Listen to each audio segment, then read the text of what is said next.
Hello बच्चों, welcome doctor अड्डा। मेरा नाम है भारती और मैं आपकी ज़ूलॉजी एजुकेटर हूं। कल आपकी एनएमसी ने आपका ऑफिशियल नीट 2025 का सिलेबस रिलीज कर दिया।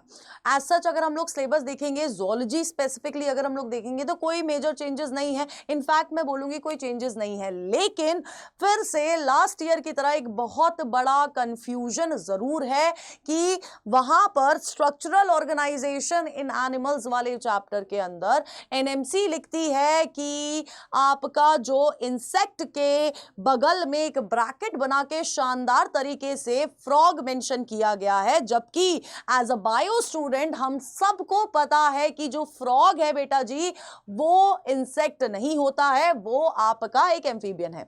यही सेम मिस्टेक लास्ट ईयर भी हुई थी और इसके ऊपर बहुत कंट्रोवर्सी हुई थी। तो कल जब मैं लाइव ले रही थी तो बहुत सारे बच्चों का क्वेश्चन था कि क्या मैम फ्रॉग पढ़ना है, सिर्फ क्या इंसेक्ट पढ़ना है, कॉकरोच पढ़ना है, दोनों पढ़ना है, हमें पढ़ना क्या है। तो आपको इस सिलेबस का कंफ्यूजन क्लियर करने के लिए ये वीडियो है। ज्यादा टाइम नहीं लूंगी क्योंकि मेजर चेंजेस नहीं हुई हैं, तो लास्ट तक ये वीडियो देख लेना।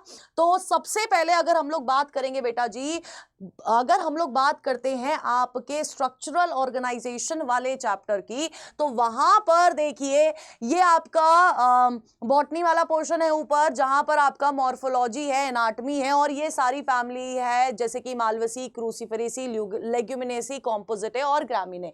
ये आपको करनी है, स्पेसिफिकली मेंशन्ड फैमिली है।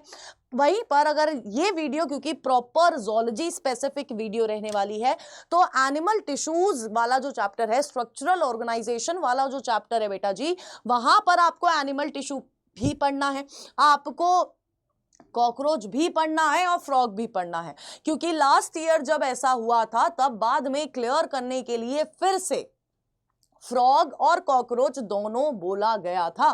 तो कोई कंफ्यूजन नहीं रखनी है, आप लोगों को एनिमल टिश्यूज भी पढ़ना है, कॉकरोच भी पढ़ना है, फ्रॉग भी पढ़ना है। अब मैं यहां पर स्पेसिफिकली इतना प्रेशर क्यों दे रही हूं, क्योंकि बेटा जी आपकी नई एनसीईआरटी में ना एनिमल टिश्यू है और ना कॉकरोच है। तो आपको ये दोनों टॉपिक कहां से कवर करने हैं, आपको ओल्ड एनसीईआरटी से ये दोनों टॉपिक कवर करने हैं। और एनसीईआरटी का पीडीएफ चाहिए तो आप हमारे डॉक्टर अड्डा के टेलीग्राम चैनल से भी ले सकते हैं, आपकी पुरानी वाली एनसीईआरटी का, ठीक है। साथ के साथ फ्रॉग और कॉकरोच का वन शॉट भी हो रखा है, तो वो भी आप वहां से आप इस चैनल से देख सकते हैं। लेकिन आपको पढ़ने दोनों तीनों टॉपिक है, एनिमल टिश्यूज, कॉकरोच और फ्रॉग।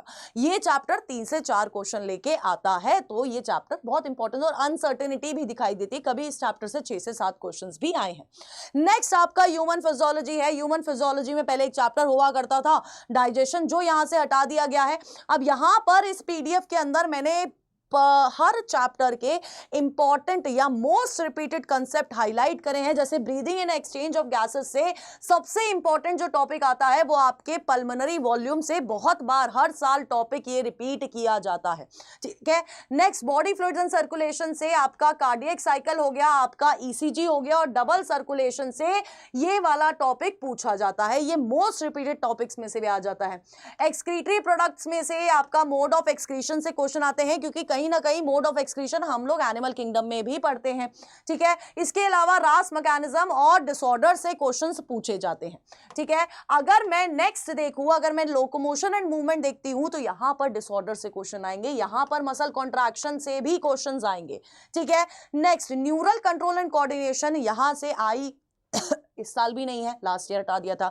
ईयर नहीं है, रिफ्लेक्स एक्शन नहीं है, सेंसरी ऑर्गन्स नहीं है, ठीक है। तो ये सारे पोर्शंस यहां पर अभी भी एडेड नहीं है। न्यूरल कंट्रोल में आपको न्यूरॉन और नर्व से बहुत बार क्वेश्चन रिपीट होते हैं, ठीक है। Central nervous system, peripheral nervous system, visceral nervous system आपको पढ़ना है, और generation and conduction of nerve impulse आपको पढ़ना है, जहां से मेजॉरिटी ऑफ क्वेश्चंस पूछे जाते हैं।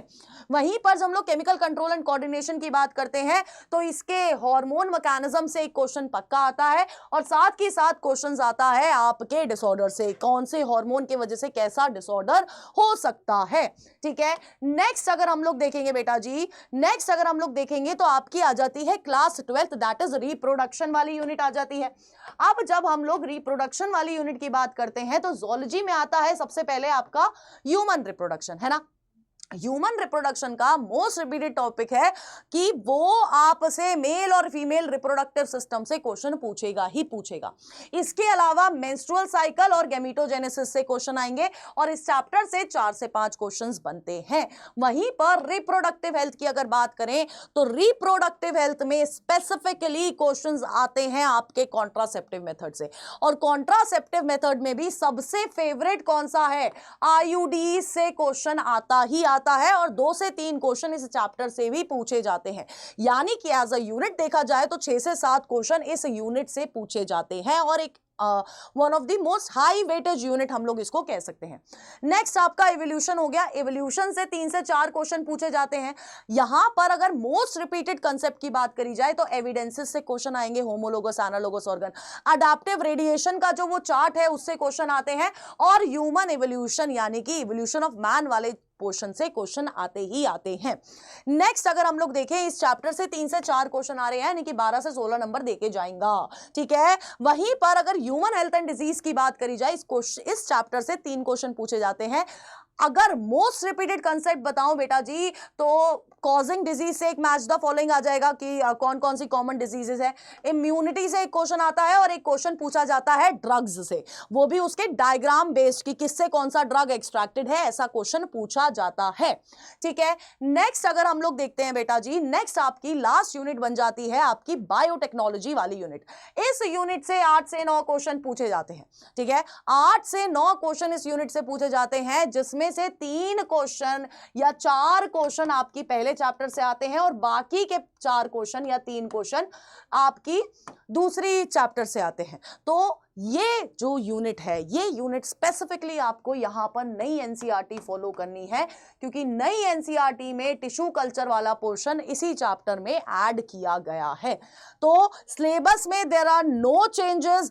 आपका कॉकरोच और फ्रॉग में कंफ्यूजन थी, वो मैं क्लियर कर चुकी हूं कि आप लोगों को फ्रॉग, कॉकरोच और एनिमल टिश्यूज तीनों पढ़ना है और तीनों के लिए आपको ओल्ड एनसीईआरटी फॉलो करनी है। तो I hope your confusion is clear.